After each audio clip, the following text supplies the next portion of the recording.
Now then everybody, we are back with the most commonly asked questions, and this section is going to be on the pricing and finance and the most commonly asked questions within that area.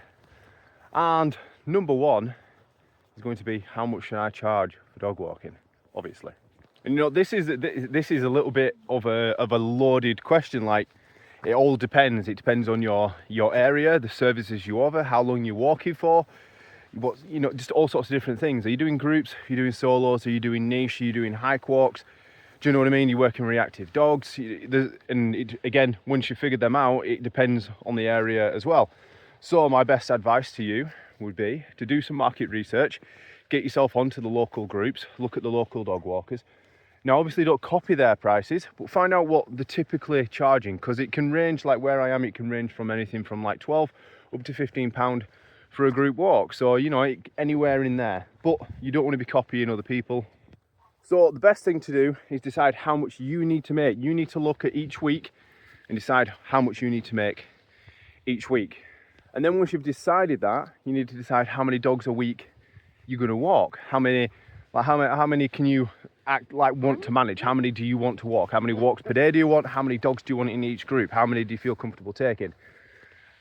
Work it out that way. So find out how much you ideally need to make each week, and then you need to decide how many dogs you're going to walk each week, and then obviously you've got to divide the amount you want to make by how many dogs you're going to walk per week, and that will give you the price that you need to charge per dog ideally. So I would start there and obviously tweak it back and forth to find out your ideal price range, and that'll go for, you know, obviously solo dog walks, niche walks, hike walks, all the different things. But that's where I would start if you're trying to figure out your pricing. Decide how much you need to make, work backwards by how many dogs and how many walks per week you're going to do, and that will give you a pretty good idea.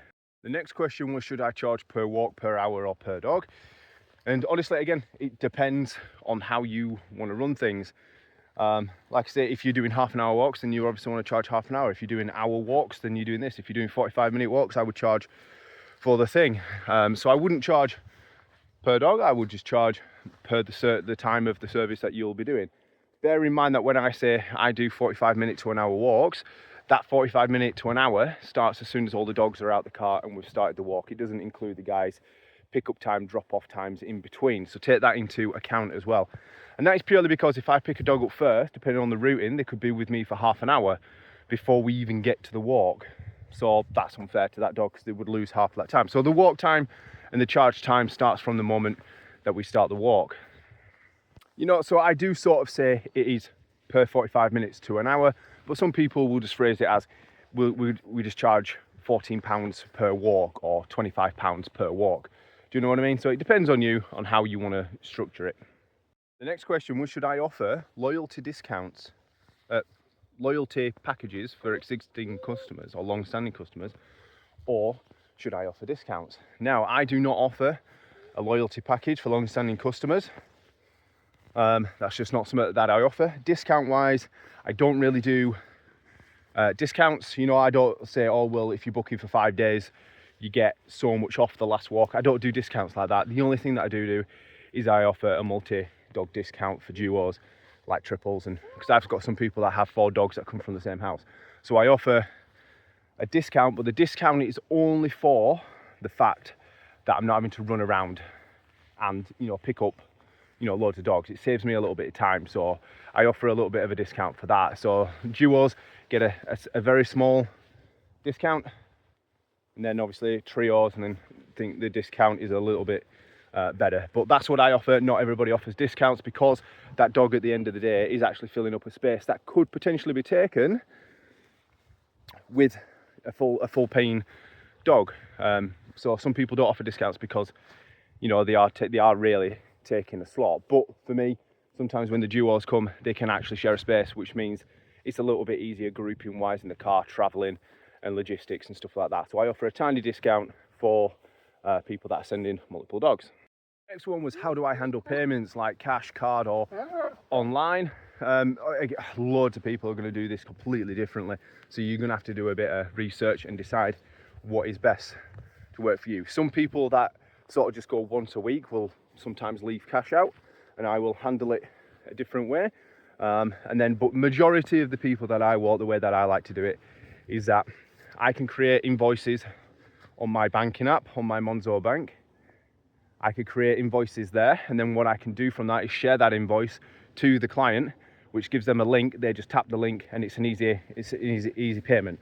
So I do it online like that. Some people just like to do a bank transfer. They ask for the details.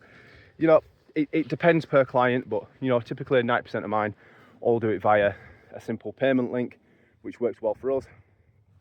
But again, loads of people are going to do this completely different. Some people just want cash only. Find what works for you, do your research, what's going to work best, and stick with that. Yeah.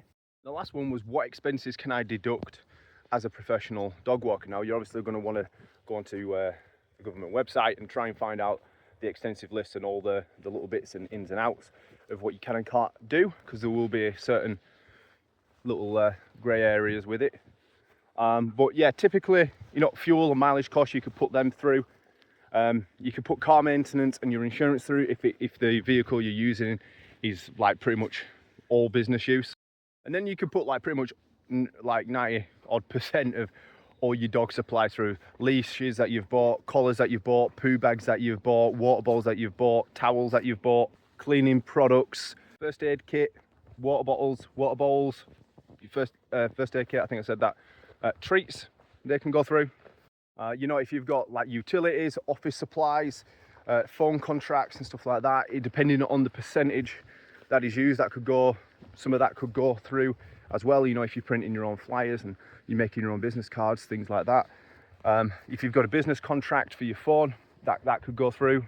Then you've got like marketing and advertising and stuff like that. If you're using a website, you've bought a domain, things like this, you know, all that sort of stuff. If you've ordered flyers or if you've ordered stuff to do advertisement, or you've paid for ads for your business, that's all business use and can be done.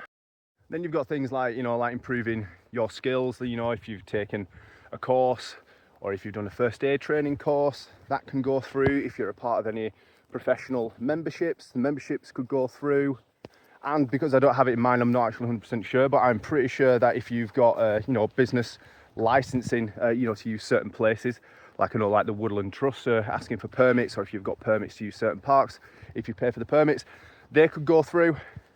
But yeah, you want to go onto the Gov website and do as much research as you can into all the little things that you can put through, because sometimes it can be hard to tell. So get online, do your research, and try and find yourself a really good list of all the things that you can and can't put through. But I am sure there will be a lot more, obviously a lot more than what I've mentioned. Like if you do client gifts at Christmas, stuff like that, they can go through as an expense. But yeah, that's going to be it for this one, guys. I hope it's give you some idea. Hope it's been informative. And if it has, please do leave a like. And yeah, I will go on to the next one, which I can't remember what that is, but you'll know when I put it up. And I will catch you guys in the next one.